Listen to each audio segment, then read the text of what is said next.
eu mudei Jesus de lugar quando eu percebi que ele não estava no centro da minha religião e nem da minha vida.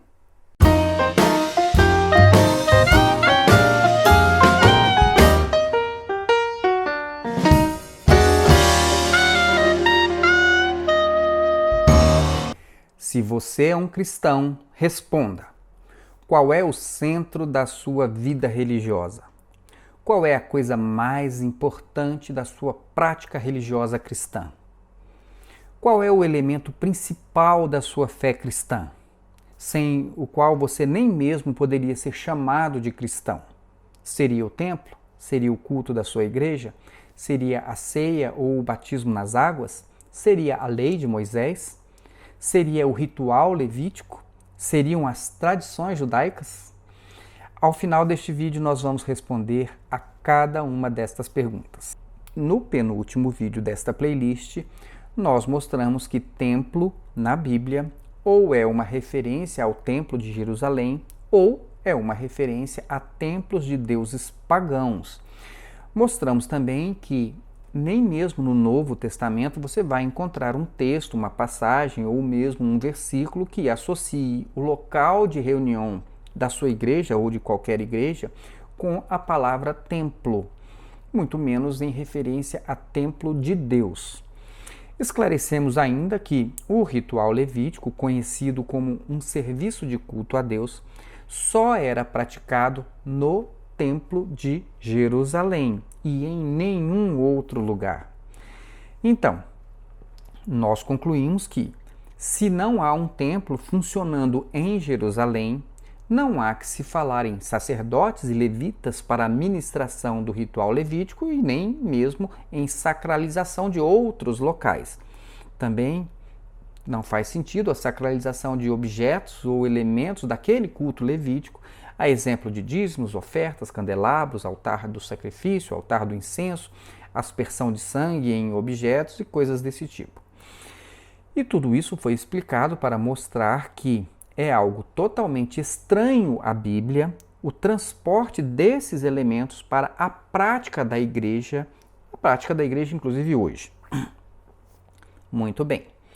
Então, antes de falarmos sobre o centro da vida cristã, é interessante nós sabermos primeiramente qual era o centro da vida religiosa antes de Jesus, para nós vermos se em sua essência há uma coerência entre o Velho e o Novo Testamento. Sobre o centro da vida religiosa no Velho Testamento, vocês devem se lembrar que, quando Deus enviou Moisés a Faraó para requerer a libertação do povo, a mensagem de Deus para Faraó foi a seguinte: o Senhor falou a Moisés: vá ao Faraó e diga-lhe que assim diz o Senhor: deixe o meu povo ir para que me preste culto. Êxodo capítulo 8, verso 1. Então, a libertação do povo já tinha por motivação em suas origens a liberdade do povo para prestar culto a Deus. E por isso, estando o povo já livre dos domínios de Faraó, já no deserto, assim que possível foi levantado o tabernáculo, atendendo a um projeto de Deus para que o povo pudesse prestar culto a Deus, segundo aquele modelo estabelecido pelo Senhor. Então, creio que ninguém tem dúvidas de que o prestar culto a Deus naquele tempo incluía um ritual realizado no tabernáculo. Então, a rigor, o tabernáculo era de fato indispensável para a realização do culto a Deus. Tudo bem? E observem que Deus revelou inclusive os detalhes tanto do tabernáculo como do ritual que ali deveria ser realizado. Então, só para lembrar, naquele primeiro templo havia um lugar inescrutável onde Deus mandou colocar a Arca da Aliança, que seria o símbolo da presença de Deus naquele templo. E vejam que foi essa simbologia que fez com que aquele templo se chamasse tabernáculo. Por quê? Tabernáculo em hebraico é mishkan, que significa residência ou habitação. No caso, a habitação de Deus no meio do povo, bem ao centro. Porque no deserto as tribos elas ficavam ao redor do tabernáculo, como o próprio Deus havia determinado. E você pode conferir isso no livro de Números, no capítulo 2, nos versos 1 e 2. E apenas com essas referências iniciais você já pode observar que aquela realidade do Velho Testamento passa para o Novo Testamento apenas como um símbolo da presença de Deus no meio do seu povo, e não de um modo materializado. Vejam que no livro de Apocalipse, no capítulo 21, quando Jesus revela a João o novo céu e a nova terra, ele se refere à Nova Jerusalém como o tabernáculo de Deus com os homens, ou seja, o lugar onde Deus habitará no futuro no meio do seu povo. Notaram? Então, o que nós temos até aqui? Sim, no Velho Testamento, o tabernáculo foi colocado como centro da vida religiosa do povo de Deus. Mas tudo isso passou para o Novo Testamento apenas de um modo simbólico. E eu vou detalhar um pouco mais esse simbolismo. A carta aos Hebreus chama o tabernáculo do Velho Testamento de sombra de uma realidade que está nos céus. O verso 5 do capítulo 8 da carta aos Hebreus diz que o tabernáculo do Velho Testamento nada mais é do que cópia e sombra daquele que está nos céus. Ou seja, ele diz que antes de existir esse tabernáculo terreno, já havia um tabernáculo nos céus. E que aquilo que os homens conseguiram enxergar aqui na terra era apenas a sombra daquele que estava lá no céu. Então, uma luz, incidindo sobre aquele tabernáculo lá no céu, projeta uma sombra aqui na terra. E essa sombra, então, é o tabernáculo construído por Moisés. E é exatamente por existir um tabernáculo lá nos céus que o verdadeiro, o real, esse dos céus, é que então Deus mandou Moisés construir o tabernáculo terreno, obedecendo exatamente ao modelo que lhe foi apresentado no monte, porque seria então a cópia do que está nos céus. Então, meus irmãos, isso nos mostra que aquele tabernáculo do Velho Testamento é apenas um símbolo e não faz o menor sentido nós transportarmos para o Novo Testamento nem a sua forma, nem o seu ritual e nem os seus elementos. Se tudo aquilo era símbolo, só podemos absorver tudo isso de um modo simbólico. Depois leia mais atentamente, calmamente, o versículo 5 do capítulo 8 da carta aos Hebreus, e isso vai ficar muito mais claro para você. Agora prestem atenção. Desde o deserto, Deus já havia deixado muito claro que Deus habita sim no meio do seu povo. Mas, naquele tempo, essa comunhão de Deus com os homens, com o povo, ainda era externa. Eles não tinham a noção que nós temos hoje de uma habitação do Espírito Santo no interior dos homens. Mas, mesmo assim, eles tinham a noção de um Deus presente no meio deles. Por meio do tabernáculo, que era um símbolo, Deus era, então, o centro da vida religiosa daquele povo. Por isso, além de central, o tabernáculo promovia também a união, a unificação, a unidade do povo em torno de um mesmo Deus. O tabernáculo, primeiramente, depois os templos que se seguiram de Salomão, de Zorobabel, de Herodes, eles criaram a identidade religiosa de Israel. Esse era o maior símbolo religioso que ligava Israel ao seu Deus. Então, meus irmãos, é inegável que o centro da vida religiosa do povo de Deus no Velho Testamento era o templo, que, na verdade, era o símbolo da presença de Deus no meio do seu povo. Mas também é inegável que o templo era uma figura de uma realidade futura, tanto apontando para o tabernáculo de Deus com os homens nos céus, como para o projeto de Deus para a salvação dos homens. Vejam que o tabernáculo, em seus detalhes, já simbolizava a salvação do homem por meio de Jesus. Aliás, tudo no tabernáculo apontava para Jesus.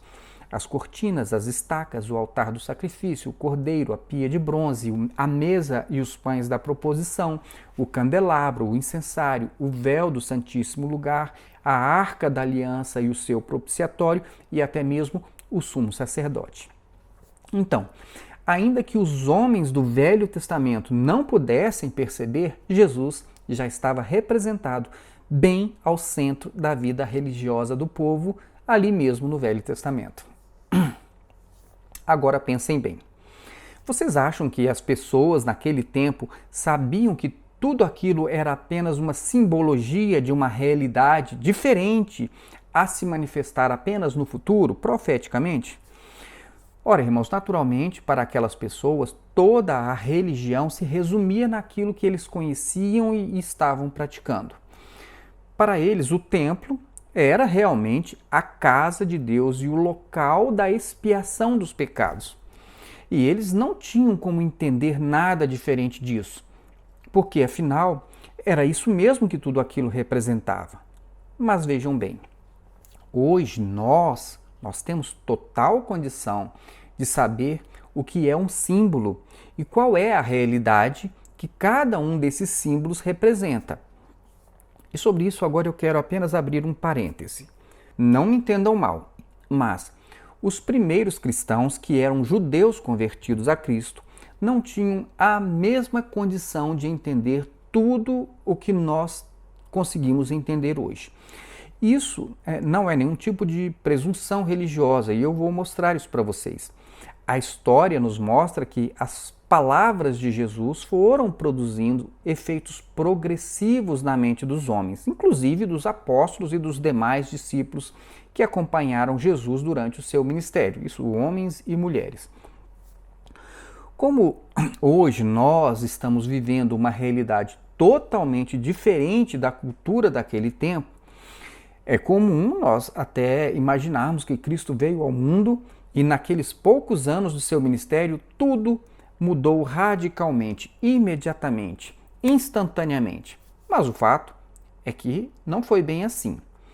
Cristo deu início a uma mudança profunda na religião, também nos costumes e na cultura de muitos povos, mas nada disso foi instantâneo. A transformação que Jesus estava promovendo, ela era tão profunda que nem tudo o que ele ensinava era compreendido imediatamente. E é natural e compreensível que a cultura e a prática religiosa milenar dos judeus não mudasse na mente das pessoas assim num passe de mágica. Até mesmo os discípulos levaram algum tempo para compreender com mais clareza aquilo que eles estavam vivenciando. O livro de Atos dos Apóstolos, que é um livro histórico e não um compêndio doutrinário, nos mostra que os primeiros convertidos, que eram todos judeus, ainda observavam a lei de Moisés em diversos aspectos de seus costumes e também das suas práticas, até que eles foram, aos poucos, sendo reorientados segundo a diretriz de Jesus. Observem que Pedro e João ainda mantinham o hábito da oração da hora nona no templo, né? Isso está em Atos capítulo 3, no verso 1. Os judeus recém-convertidos, embora já estivessem fazendo reuniões de casa em casa, eles ainda mantinham o hábito, né, de se ajuntarem no templo.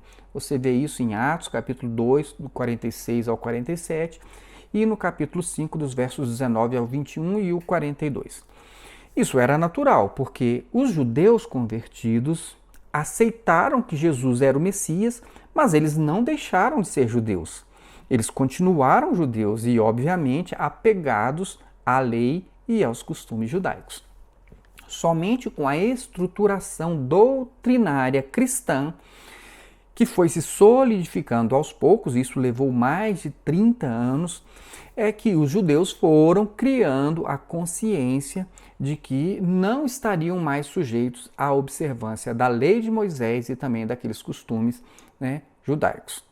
Então, da história contada no livro de Atos dos Apóstolos, o que fica claro é que, desde o início, os judeus convertidos eles já entenderam que Jesus era o Cordeiro de Deus enviado para a expiação dos pecados do mundo.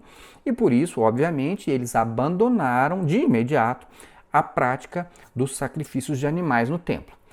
Mas, quanto aos demais costumes judaicos, eles levaram ainda algum tempo para se desvencilhar de tudo aquilo. Vejam só o que os judeus convertidos falaram para Paulo quando ele esteve pela última vez em Jerusalém, antes de ser enviado para Roma, onde ele então esteve preso e depois foi condenado à morte. Eles ouviram ali em Jerusalém o que Paulo tinha a dizer e depois disseram o seguinte: E, ouvindo eles, glorificaram ao Senhor e disseram-lhe: Bem vês, irmão, quantos milhares de judeus há que creem, e todos são zelosos da lei. O fato, irmãos, é que entre a conversão dos primeiros judeus e a carta aos hebreus, que trabalhou muito bem essa questão de um ritual levítico sem valor para os cristãos, e de uma lei que é apenas sombra dos bens vindouros, isso está em Hebreus capítulo 10, no verso 1, o fato é que se passaram mais de 40 anos até vir a carta aos Hebreus, isso aproximadamente. Ou seja, não era mesmo de se esperar que os primeiros judeus convertidos, que ainda estavam zelando pela lei, tivessem a compreensão que nós temos hoje, uma vez que eles não tinham à disposição deles as cartas doutrinárias que nós temos hoje. Nós temos de lembrar que tudo naquele tempo estava em formação. E o próprio Paulo fez questão de ir com muita calma com os judeus convertidos quando ele esteve ali em Jerusalém. Porque ele sabia que aqueles novos convertidos ainda estavam muito apegados à lei de Moisés e aos costumes judaicos.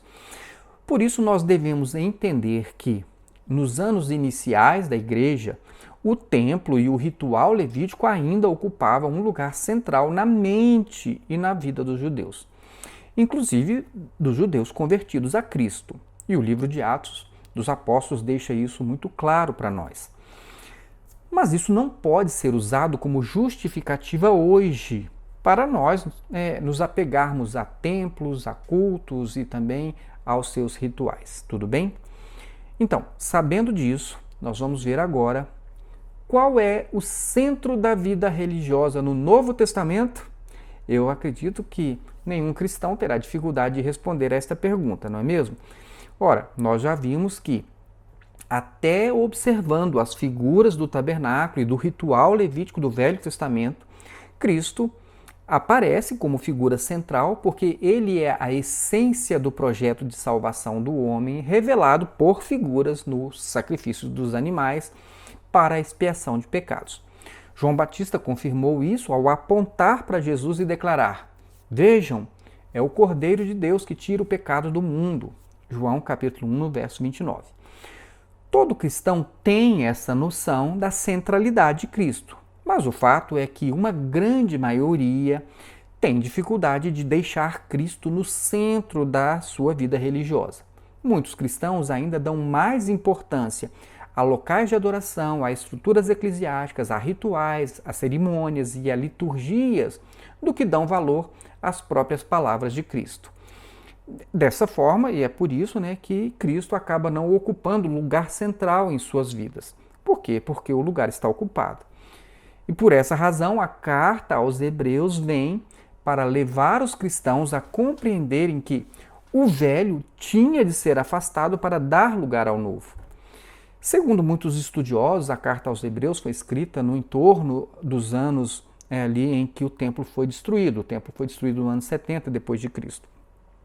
Então, uns dizem que essa carta foi escrita um pouco antes, outros dizem que foi um pouquinho depois, mas o fato é que Deus estava nesta carta mostrando que aquele templo teria de ser desfeito para que o verdadeiro templo de Deus, a partir de Cristo, assumisse o seu lugar. É possível que, se o templo não tivesse sido destruído naquela época, os cristãos eles iriam continuar vinculados ao templo e sem entender o que Jesus disse, no caso, à mulher samaritana. Vejam, irmãos, como é difícil romper com uma tradição. Por mais claro que Jesus tenha sido, até hoje tem gente que não consegue entender que o Filho de Deus estava abolindo os rituais no templo e em qualquer outro lugar. Ora, Jesus deixou muito claro que a partir dele a adoração, o culto a Deus, não dependeria mais daquele templo em Jerusalém ou em nenhum outro lugar específico, por mais que a tradição estivesse apegada a lugares, a pessoas ou a ritos e liturgias. Jesus deixou muito claro ali para a mulher samaritana que os verdadeiros adoradores adorariam o Pai em espírito e em verdade, e que isso não seria feito nem em Jerusalém, no templo, e nem mesmo no monte que estava ali em Samaria.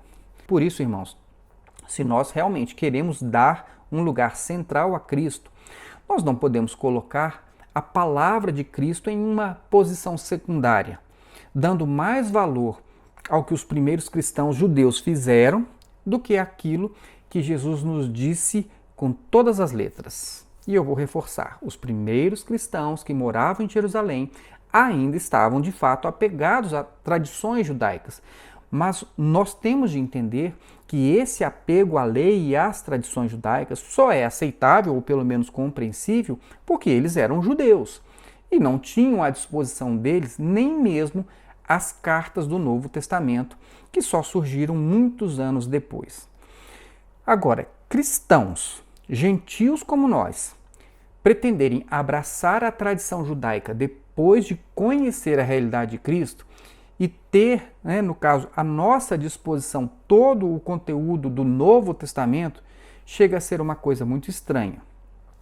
Irmãos, se nós já compreendemos a centralidade de Cristo, não é razoável nós deixarmos a palavra de Cristo numa posição secundária ou complementar. Tudo bem? Jesus, o Salvador, o Filho de Deus, deixou muito claro que as nossas orações não dependem dos horários da cultura judaica, nem dos costumes judaicos, nem das tradições judaicas, nem do Templo de Jerusalém ali e nem daqueles rituais. E os primeiros cristãos judeus tiveram de aprender isso de um modo nada agradável. Simplesmente, em um determinado momento, tudo aquilo que era um verdadeiro objeto de veneração dos judeus, que eles estavam muito apegados ao templo, aquilo caiu por terra. E eles tiveram de entender definitivamente que não podiam depender daquele templo para viverem o Evangelho de Cristo. Vejam só que interessante. Nós sabemos do forte hábito religioso dos cristãos do nosso tempo, que envolve seus cultos semanais e as suas diversas reuniões nos salões das suas igrejas.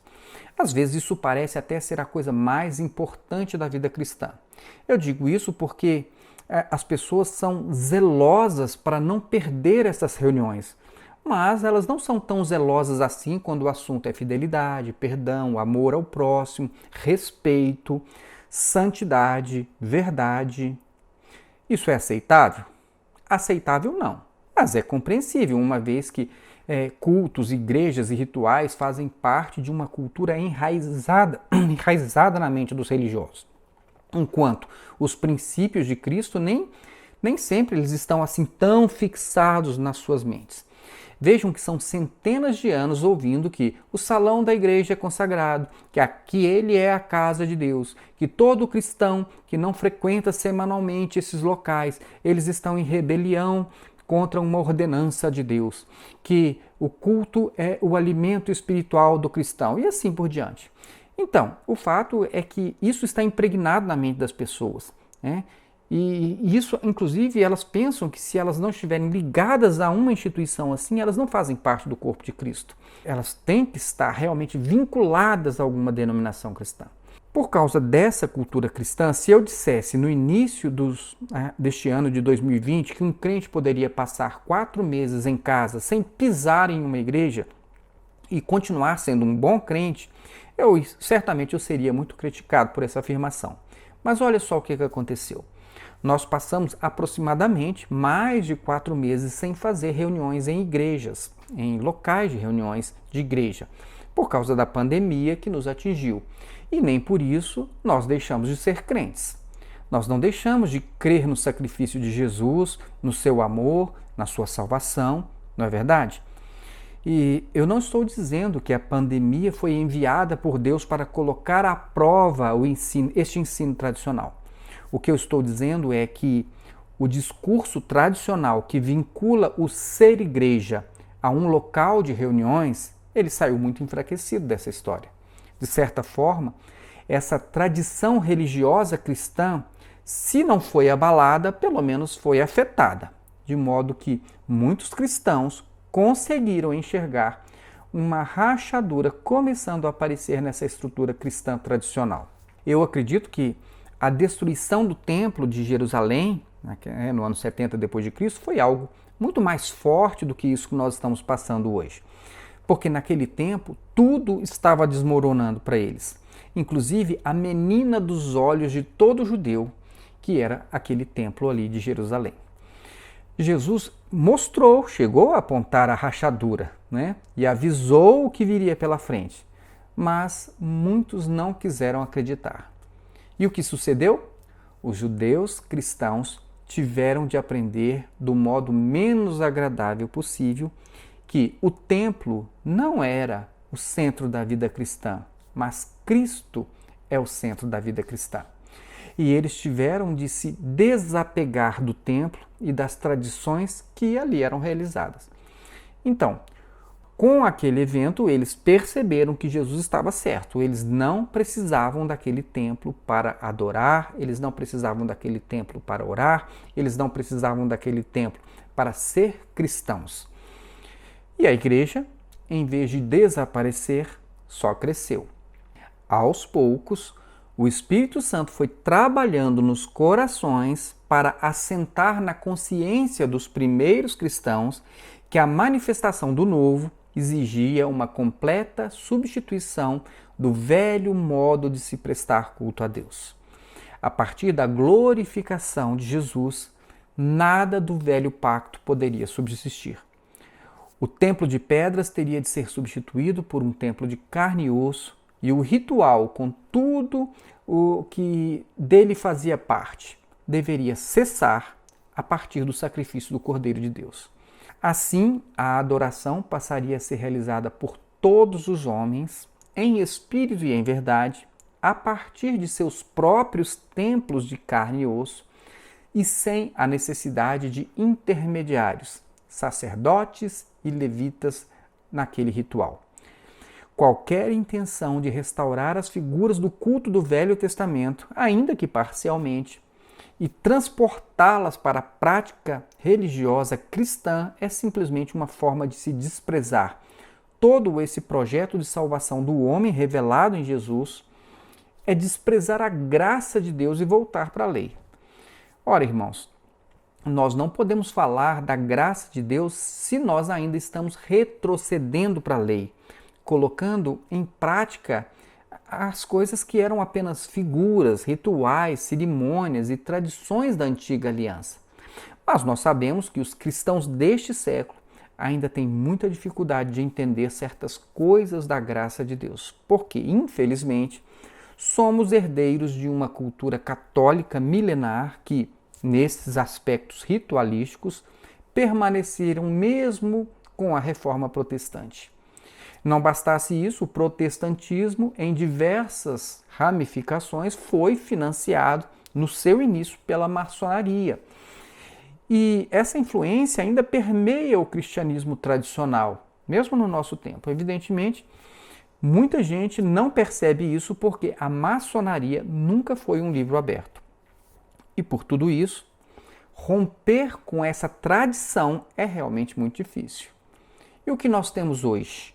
Cerimônias religiosas cheias de coisas do ritual levítico e uma grande maioria de líderes cristãos ensinando todos os dias que a sua igreja é um templo, que ele é um sacerdote, que os músicos são levitas, que os dízimos fazem parte da graça e assim por diante.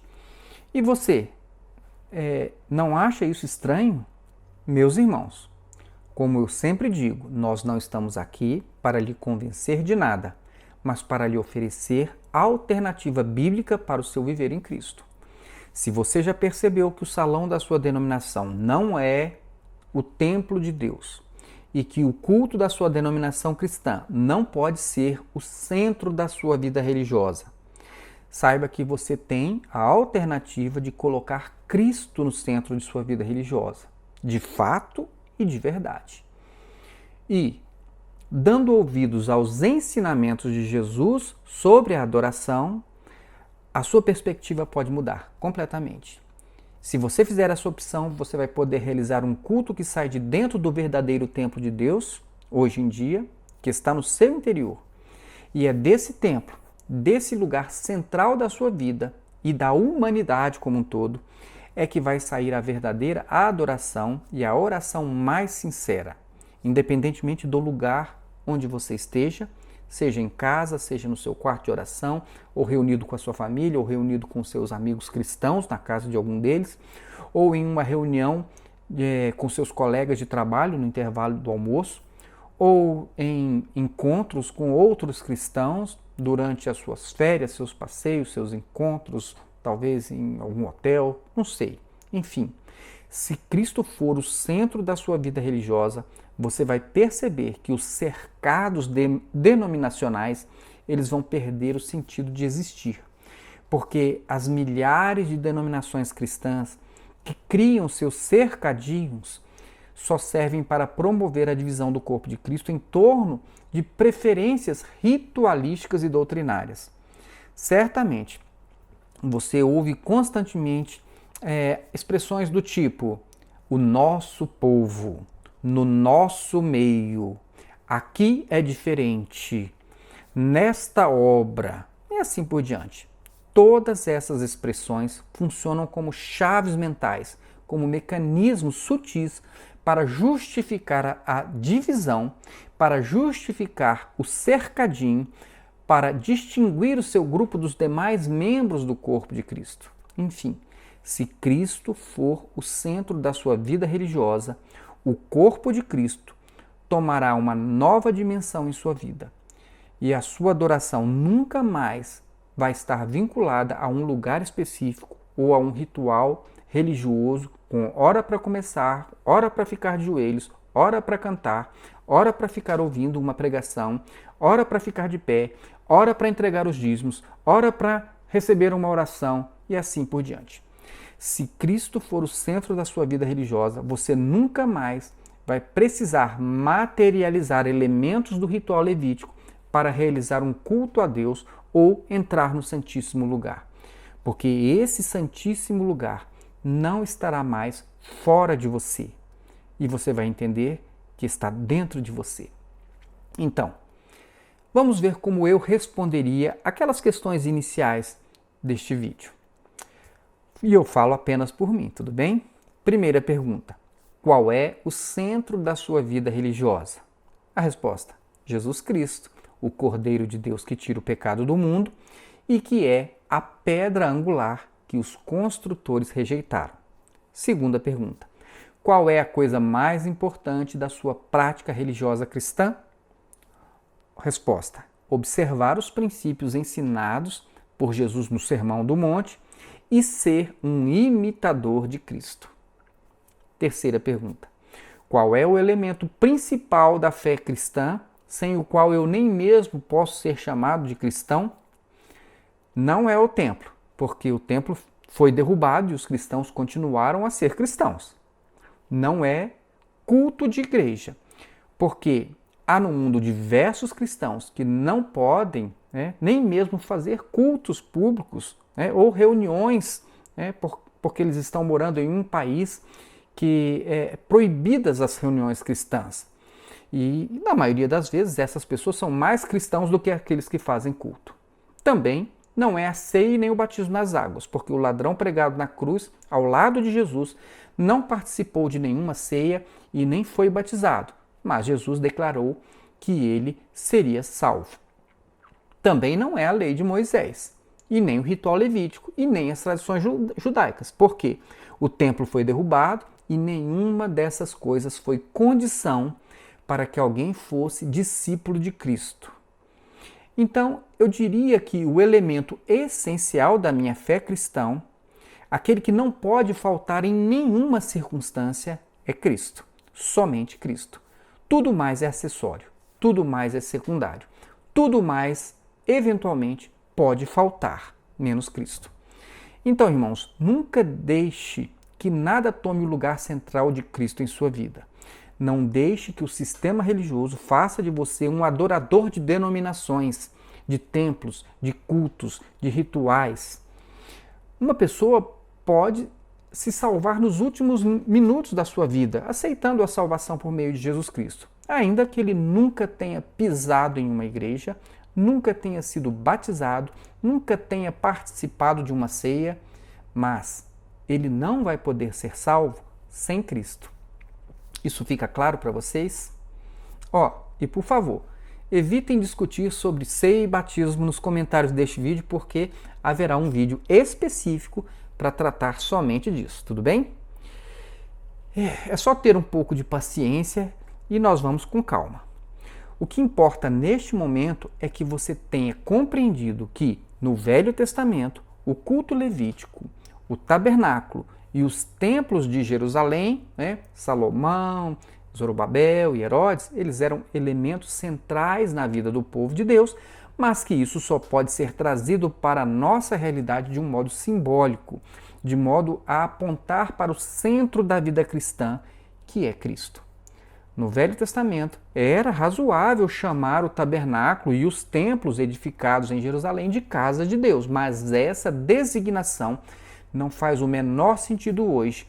E no próximo vídeo nós vamos fechar um pouco melhor essa questão, examinando os textos bíblicos que atualmente são usados para dizer que o salão de uma denominação religiosa é a casa de Deus. Nós vamos ver isso no próximo vídeo, ok?